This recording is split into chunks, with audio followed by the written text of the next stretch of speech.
আসসালামু আলাইকুম, আমি সাব্বির। আপনারা সবাই কেমন আছেন? তো আশা করি আপনারা অনেক বেশি ভালো আছেন। যারা ভিডিওটা দেখতেছেন like comment share and subscribe করে দিবেন। তো এই যে আমাদের একটা টাইগার মুরগি আপনারা দেখতেছেন, খুবই সুন্দর পানি খাচ্ছে। তো এই বাচ্চাটা আমি আসলে খুবই ছোট কিনছিলাম। তো এই টাইগার মুরগিটা আসলে আমার দেশি মুরগি আছে মূলত অনেকগুলা।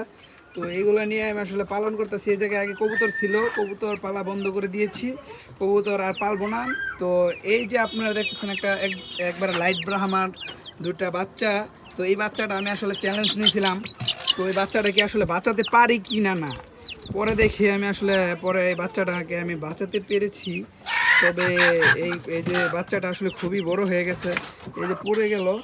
তো এই বাচ্চাটা আসলে আমি মূলত এই বাচ্চাটার সাথে আরেকটা বাচ্চা এনে দিয়েছি। আপনারা দেখছিলেন মূলত এই যে এটা হচ্ছে অনেকে সুলতান মুরগি বলে, আসলে সুলতানের না, সুলতান মুরগি আর হচ্ছে আপনার ব্রাহ্মার বাচ্চা দিয়ে এটা ক্রস করানো। দেখি এই বাচ্চাটা কীরকম হয়।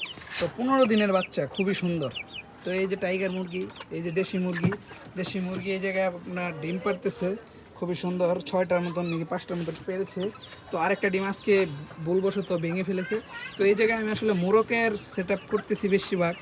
তো মোরগ মুরগি এই জায়গায় কালকে নতুন আসছিলাম, আনার পর এটাকে আসলে খুব সুন্দর পটাশ দিয়ে ধুয়ে মুয়ে স্প্রে করে পরে হচ্ছে আমার এই কবুতরের বা কবুতরের খোয়ারের নামে আপনারা চিনেন। তো এই জায়গায় মুরগি আসলে পালন করানো হয়। তো এই যে সবই আমি আসলে বেশিরভাগ 90% এই জায়গায় মোরগ, সবই মোরগ। এই জায়গায় আসলে আমি মুরগি পালি না। তো মুরগি আসলে পালি না। তো এক জোড়া কবুতর আমি রাখছি খাওয়ার, বাচ্চা খাওয়ার জন্য। তো 2টা বাচ্চা ফুটিয়েছে, আপনারা দেখতেছেন খুবই সুন্দর। এই যে তো এইগুলার বাপ মা আসলে এই কালার, কিন্তু বাচ্চা আসছে এই কালার, বাচ্চা আসছে এই কালার, আসলে বুঝতেছি না।